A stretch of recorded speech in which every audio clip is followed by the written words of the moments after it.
প্রিয় বন্ধুরা, আসসালামু আলাইকুম রাহমাতুল্লাহি ওয়া বারাকাতুহু। আমলগুলি মুহররম মাস থেকে শুরু করুন। ইসমে আজম থেকে শক্তিশালী আমল। টেনশন, অভাব, বেকারত্ব, পেরেশানি, অশান্তি, রোগ, দুঃখ, বিপদ সহ দ্রুত সব সমস্যার সমাধানের মিষ্টি দোয়া ও আমল। প্রিয় বন্ধুরা, 1445 হিজরি আমাদের থেকে বিদায় নিয়েছে। নতুন বছর শুরু হয়েছে। আজ সারা বছর কোন কোন দোয়া ও আমল করবেন, কোন আমল করলে সকল অভাব, টেনশন, বিপদ, পেরেশানি, দারিদ্রতা, অশান্তি দূর হবে, রুজি রোজগারে বরকত আসবে, বেকারত্ব দূর হয়ে যাবে, চাকরিতে প্রমোশন হবে, ব্যবসায় উন্নতি হবে, রিজিক, ধন সম্পদ দ্রুত বৃদ্ধি হবে, সব ধরনের রোগ শোক থেকে মুক্তি মিলবে, এমনকি ক্যান্সার সহ বড় বড় রোগ থেকেও মুক্তির আমল আজকে শিখতে পারবেন। আপনার জীবন কিভাবে সুখী, সুন্দর, বরকতময় হবে সে বিষয়ে বিস্তারিত আলোচনা করব। প্রতিটি দোয়া ও আমল হীরা মণি মুক্তার চেয়েও দামি, তাই অবহেলা না করে শেষ পর্যন্ত অবশ্যই শুনবেন। মুহররম মাস থেকেই আমলগুলি শুরু করে দিবেন। পুরা আলোচনাটি শোনার পর আপনার যদি আজকের আমল ও দোয়াগুলি ভালো না লাগে তাহলে আমার চ্যানেলটি সাবস্ক্রাইব করে দিয়েন আর কমেন্টে নেগেটিভ মন্তব্য ছেড়ে দিয়েন। যদি আমলগুলি জানার পর করার পর আপনার ভালো লাগে, উপকার হয়, তাহলে প্রিয়জনের কাছে আমলগুলি শেয়ার করবেন, তাহলে সদকায়ে জারিয়ার সওয়াব পাবেন। আর আমার জন্য দোয়া করবেন, আল্লাহ যেন নতুন বছর নিরাপত্তা, সম্মান ও বরকতময় করেন। আসুন কোরআন ও হাদিস শরীফ থেকে 20টি দোয়া ও আমল শিখে রাখি। প্রথম আমল, শুকরগুজার বান্দা হওয়া। তাহলে সব ধরনের আযাব, গজব, বিপদ থেকে আল্লাহ তাআলা মুক্তি দিবেন, নিয়ামত বাড়িয়ে দিবেন, ধন দৌলত বাড়িয়ে দিবেন। একদিন হযরত মুসা আলাইহিস সালাতু ওয়াস সালাম কোথাও যাচ্ছিলেন, পথে এক লোকের সাথে দেখা। সেই লোক বলল, হযরত, আপনি এবার যখন আল্লাহর সাথে কালাম করবেন তখন আমার একটা বিষয় আল্লাহর কাছে জেনে নেবেন। সেটি হলো, আল্লাহ তাআলা আমাকে এত বেশি সম্পদ দিয়েছেন, তা এখন আমার পক্ষে সামলানো কষ্টকর হয়ে পড়েছে। এখন একটু জেনে আসবেন আমি কিভাবে সম্পদের এই জোয়ার থামাবো। এরপর অন্য একজন লোকের সাথে হযরত মুসা আলাইহিস সালাতু ওয়াস সালামের দেখা, যে মরুভূমিতে বালির স্তূপ বানিয়ে তার ভিতর বসে আছে। হযরত মুসাকে দেখে সে বলল, হে মুসা, আপনি আল্লাহর কাছে আমার একটি কথা জানবেন, তা হলো আল্লাহ তাআলা আমাকে আর কতদিন এমন গরিবী হালতে রাখবেন। পরে যখন হযরত মুসা আলাইহিস সালাম আল্লাহর সাথে কালাম করছিলেন, প্রথমে সেই ধনী লোকের কথাটি আল্লাহর কাছে বললেন, এরপর গরিব লোকটির কথাটিও আল্লাহর কাছে বললেন। আল্লাহ তাআলা হযরত মুসা আলাইহিস সালাতু ওয়াস সালামকে সবকিছু বুঝিয়ে দিলেন। হযরত মুসা আলাইহিস সালাম যখন ফিরে আসলেন তখন ধনী লোকটির সাথে দেখা হলো। তাকে বলল, আমি তোমার বিষয়টি আল্লাহর কাছে পেশ করেছি। আল্লাহ তাআলা বলেছেন, তুমি আল্লাহর যে নিয়ামত পাও সেই নিয়ামতের শুকর আদায় করো। তাই আল্লাহ তার নিয়ামত বাড়িয়ে দেন। এখন থেকে তুমি নিয়ামতের শুকর ছেড়ে দাও, আল্লাহ তোমাকে নিয়ামত দেয়া বন্ধ করে দিবেন। তখন ধনী লোকটি বলল, হে মুসা, আপনি এটা কি বলেন? আমি একসময় কিছুই ছিলাম না, তবু আল্লাহর শুকর করতাম। এখন আমার অনেক কিছু আছে, এখনো আমি শুকর করি। আল্লাহ যদি আমার সব কিছু আবার ছিনিয়ে নেন তবু আমি আল্লাহর শুকর আদায় করা ছাড়তে পারবো না। এরপর যখন হযরত মুসা আলাইহিস সালাতু ওয়াস সালামের সাথে সেই গরিব লোকটির দেখা হলো, তাকে হযরত মুসা আলাইহিস সালাতু ওয়াস সালাম বললেন, আপনার বিষয়টি আমি আল্লাহর সমীপে পেশ করেছি। আল্লাহ তাআলা বলেছেন, আপনি যেন আল্লাহর শুকর করেন, তাহলে আল্লাহ আপনার প্রতি নিয়ামত বাড়িয়ে দিবেন। তখন গরিব লোকটি অত্যন্ত বিরক্ত প্রকাশ করে বলল, হে মুসা, আল্লাহ আমাকে কি বা দিয়েছে যে আমি শুকর আদায় করব? কি নিয়ে আমি শুকরগুজার হব? আমার এক টুকরা কাপড় পর্যন্ত নাই, তাই বালির স্তূপ বানিয়ে তার ভিতর বসে আছি। এই কথা বলার দেরি হঠাৎ এক বাতাসের ঝটকা এসে সেই লোকের পাশ থেকে সব বালি উড়িয়ে নিয়ে গেল। সুতরাং যা আছে তাতেই যদি আমরা আল্লাহর শুকরগুজার হই তাহলে আল্লাহ অবশ্যই আমাদের শান্তি দান করবেন, নিয়ামত বাড়িয়ে দিবেন। আর যা আছে তাতে যদি অসন্তুষ্টি প্রকাশ করি তাহলে আল্লাহ যেটুকু আছে সেটুকু ছিনিয়ে নিবেন।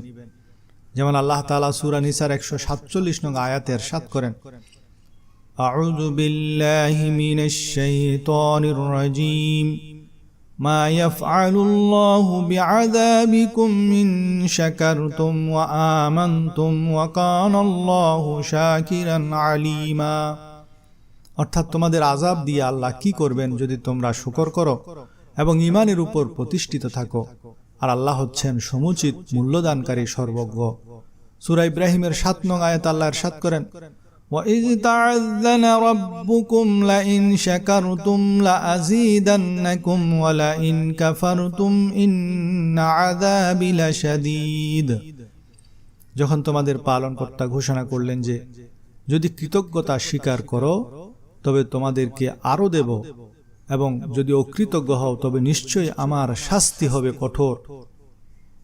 দ্বিতীয় আমল হলো সারা বছর সব ধরনের মারাত্মক রোগ শোক থেকে বাঁচার জন্য হাদিস শরীফের এই দোয়াটি খুবই কার্যকর। অনেক সময় আমরা কোনো বিপদগ্রস্ত মুসিবতগ্রস্ত রোগাক্রান্ত লোককে দেখে শিউরে উঠি এবং বলি, আল্লাহ এই রোগ আমার দুশমনকেও যেন না দেয়।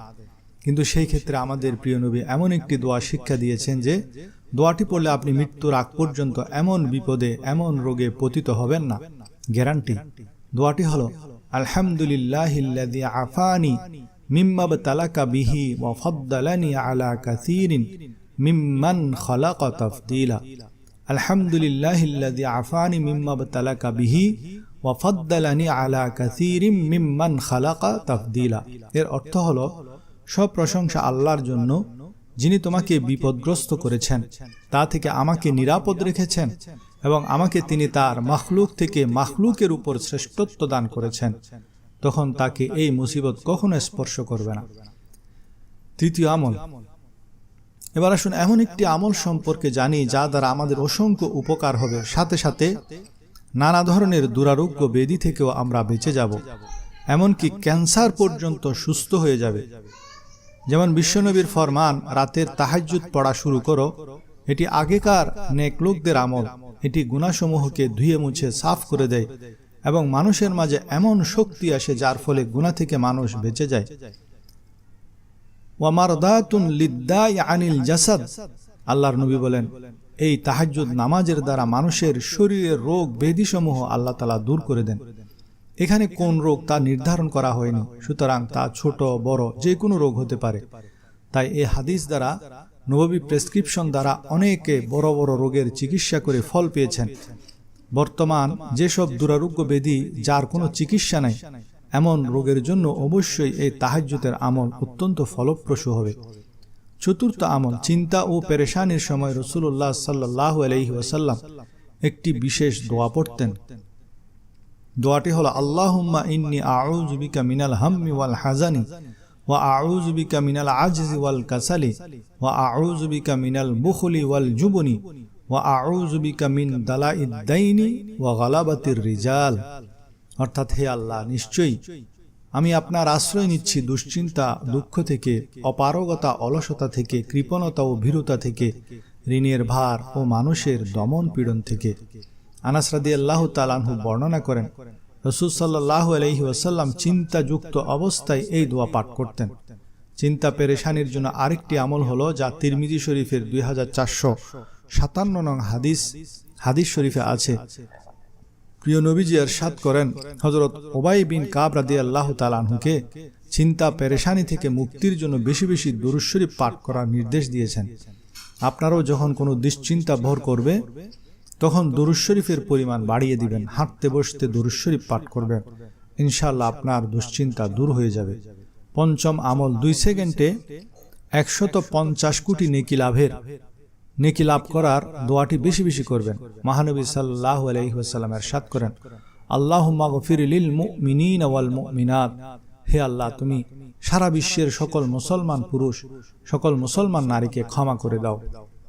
কেহ যদি এই দোয়াটি পড়ে, কানা লাহু বিকুল্লি মুমিনিন ওয়া মুমিনাতিন হাসানা, সারা পৃথিবীতে যতগুলি মুমিন নারী এবং পুরুষ আছে তত সংখ্যা পরিমাণ আল্লাহ তাকে সওয়াব দান করবেন।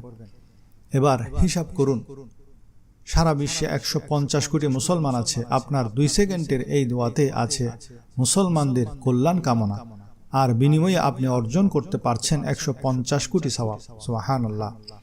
ষষ্ঠ আমল, প্রতিদিন কোটি কোটি ফেরেশতার দোয়া নেওয়ার আরও একটি সহজ পদ্ধতি হলো নামাজের সালাম ফিরানোর পর সেই স্থানে বসে যেসব মাসনুন জিকির আছে তা চালিয়ে যাবেন।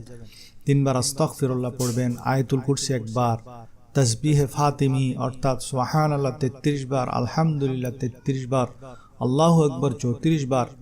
এ ধরনের যত মাসনুন দোয়া ও জিকির সমূহ আছে তা চালিয়ে যাবেন।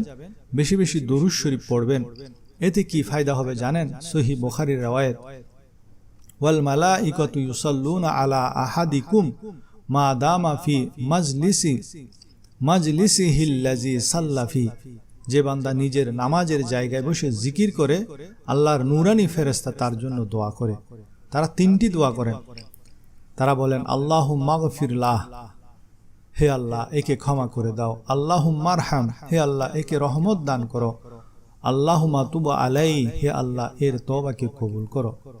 আমরা মানুষকে বলে বেড়াই, অনুরোধ করে আমার জন্য দোয়া করুন, অথচ আপনি যদি নামাজ শেষে নামাজের জায়গায় বসে কয়েক মিনিট জিকির করেন তাহলে আপনার জন্য লক্ষ কোটি ফেরেশতা দোয়া করবেন। 7ম আমল হলো অপর মুসলমানের জন্য দোয়া করবেন, তাহলে সেই দোয়া আপনার হকে দ্রুত কবুল হবে। যেমন মুসলিম শরীফের 2732 নং হাদিসের বর্ণনা, নবী করিম সাল্লাল্লাহু আলাইহি ওয়াসাল্লাম বলেন, কোন মুসলিম যখন তার ভাইয়ের জন্য তার অনুপস্থিতিতে দোয়া করে তখন ফেরেশতারা বলে আমিন, আর তোমার জন্য তদ্রূপ হোক। এখন আপনি যদি দোয়া করেন, হে আল্লাহ আমার অমুক ভাইয়ের অভাব দূর করে দাও, তখন ফেরেশতা আমিন বলে আপনার অভাব দূর করে দেওয়ার জন্য সুপারিশ করবে এবং ফেরেশতাদের সুপারিশ দ্রুত কবুল হবে। 8ম আমল, ঘরে অসহায় শিশু, নারী, বৃদ্ধ, অসুস্থ কেহ যদি থাকে তাদেরকে অবহেলা করবেন না, কারণ আল্লাহ তাদের উসিলায় আপনার রুজি রোজগারে বরকত দান করেন। যেমন হাদিস শরীফে আছে, একদিন এক সাহাবী এসে আরজ করল, ইয়া রাসূলুল্লাহ, আমি আয় রোজগার করি, আমার ভাই করে না, তার সকল খরচা আমাকে বহন করতে হয়। তখন নবী করিম সাল্লাল্লাহু আলাইহি ওয়াসাল্লাম এমন এক জবাব দিলেন যা সারা দুনিয়াবাসীর জন্য অনেক বড় শিক্ষা। হুজুর সাল্লাল্লাহু আলাইহি ওয়াসাল্লাম ফরমান, হতে পারে আল্লাহ তোমাকে রিজিকে তোমার ওই ভাইয়ের কারণে দিচ্ছেন, হতে পারে আল্লাহ তোমাকে রিজিক তোমার ওই ভাইয়ের কারণে দিচ্ছেন যে কামাতে পারছে না।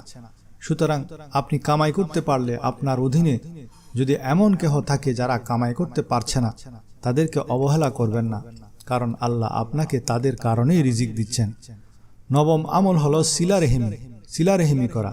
একটি হাদিসে মোবারকে নবী আলাইহিস সালাম ইরশাদ করেন, সিলারেহিমির তথা ভাই বোনের মধুর সম্পর্কের ফলে আল্লাহ তাআলা বান্দাকে 3টি নিয়ামত, 3টি পুরস্কার দান করেন। প্রথম পুরস্কার, আল্লাহ তাআলা বান্দার হায়াত বৃদ্ধি করে দেন। দ্বিতীয় পুরস্কার, আল্লাহ তাআলা এ বান্দার রিজিক কোষাদা করে দেন, খোলা রিজিক দান করেন। সিলারেহিমিকারীদের কখনো রিজিক সংকুচিত করে দেন না, তাদেরকে খোলা রিজিক দুনিয়ায় আল্লাহ তাআলা দান করেন। তৃতীয় পুরস্কার, সিলারেহিমিকারীকে আল্লাহ তাআলা খারাপ মৃত্যু থেকে হেফাজত করেন। তাহলে আপনার ধন দৌলতেও বরকত হয়ে গেল, হায়াতেও বরকত হয়ে গেল, মৃত্যুতেও কলমা নসিব হয়ে গেল। এবার বলুন, একজন বান্দা এই ছাড়া জীবনে আর কি চাই?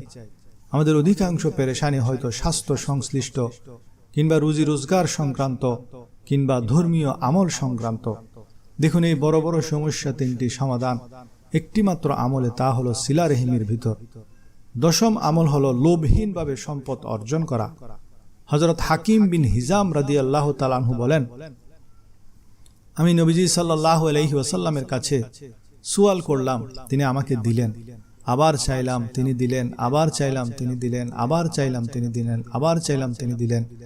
তারপর বললেন, হাকিম, এই সম্পদ হলো সুমিষ্ট সজীব বস্তু, যে এটাকে নির্লোভ উদার চিত্তে গ্রহণ করবে তাতে বরকত দেয়া হবে। আর যদি কেউ সম্পদকে লোভী হয়ে পিরাপিরি করে অর্জন করে, তার অবস্থা হবে এমন ব্যক্তির মতো যে খেয়েই চলছে কিন্তু তৃপ্তি আসছে না।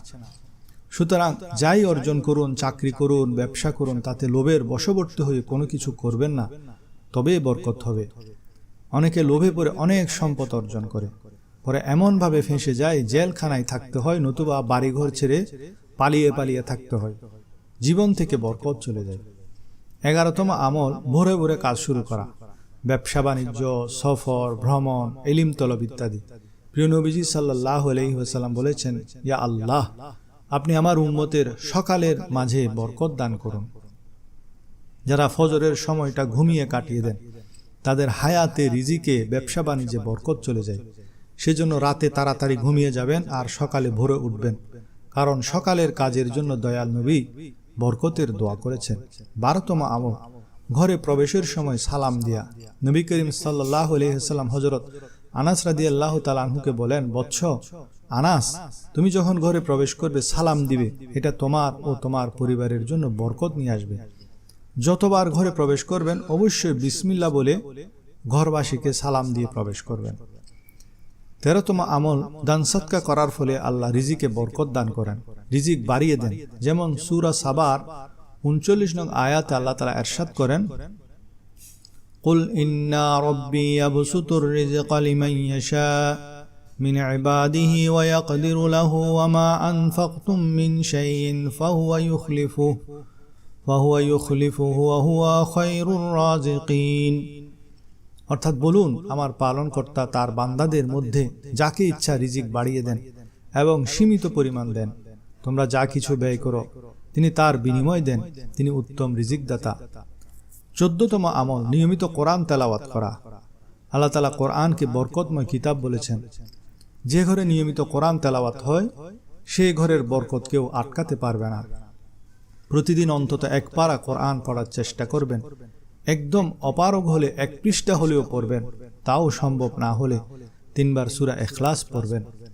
15তম আমল, নিজেও নামাজ পড়া, ঘরের সকলকে নামাজের নির্দেশ দেয়া। এর ফলে আল্লাহ তাআলা রিজিক দেওয়ার ওয়াদা করেছেন। যেমন আল্লাহ তাআলা সূরা তাহার 132 নং আয়াতে ইরশাদ করেন, ওয়া'মুর আহলাকা বিস-সালাতি ওয়াসতাবির আলাইহা লা নাসআলুকা রিজকান নাহনু নারযুকুকা ওয়াল আকিবাতু লিত-তাকওয়া। অর্থাৎ আপনি আপনার পরিবারের লোকদেরকে নামাজের আদেশ দিন এবং নিজেও এর উপর অবিচল থাকুন। আমি আপনার কাছে কোনো রিজিক চাই না, আমি আপনাকে রিজিক দেই এবং আল্লাহ ভীরুতার পরিণাম শুভ। 16তম আমল হলো সর্বদা ইস্তেগফার পড়বেন। যে ব্যক্তি নিয়মিত ইস্তেগফার পড়বে সব ধরনের সমস্যা সংকট থেকে আল্লাহ তাকে মুক্তি দিবেন। 17তম আমল, বিয়েতে আল্লাহ বরকত রেখেছেন, সচ্ছলতা রেখেছেন। সেজন্য প্রতিষ্ঠিত হওয়ার ধান্দায় বুড়া হয়ে যাবেন না, বরং বিয়ে করে ফেলুন, তাহলে আল্লাহ সচ্ছলতা দিবেন। যেমন সূরা নূরের 32 নং আয়াতে ইরশাদ হচ্ছে, ওয়া আনকিহুল আয়ামা মিনকুম ওয়াস-সালিহিনা মিন ইবাদিকুম ওয়া ইমাইকুম ইন ইয়াকুনু ফুকারা ইউগনিহিমুল্লাহ মিন ফাদলিহি ওয়াল্লাহু ওয়াসিউন আলীম। অর্থাৎ তোমাদের মধ্যে যারা বিবাহহীন তাদের বিবাহ সম্পাদন করে দাও, এবং তোমাদের দাস ও দাসীদের মধ্যে যারা সৎকর্ম পরায়ণ তাদেরও। তারা যদি নিঃস্ব হয় তবে আল্লাহ নিজ অনুগ্রহে তাদেরকে সচ্ছল করে দিবেন। আল্লাহ প্রাচুর্যময় সর্বজ্ঞ। 18 নম্বর হলো আল্লাহকে ভয় করা। 19তম আমল হলো সদা সর্বদা আল্লাহর উপর ভরসা রাখা। এবং 20তম এবং সর্বশেষ আমল হলো বরকতের জন্য আল্লাহর কাছে দোয়া করা। দোয়ার মধ্যে ইসমে আজম দিয়ে দোয়া করবেন, তাহলে দোয়া দ্রুত কবুল হয়। আর ইসমে আজম হলো ইয়া হাইয়্যু ইয়া কাইয়্যুম ইয়া জাল জালালি ওয়াল ইকরাম। এই ইসমে আজম ধরে আল্লাহকে ডাকবেন আর ফরিয়াদ করবেন। ইনশাআল্লাহ আল্লাহ আপনার সকল ফরিয়াদ শুনবেন, আপনার সকল মনের আশা পূরণ করে দিবেন।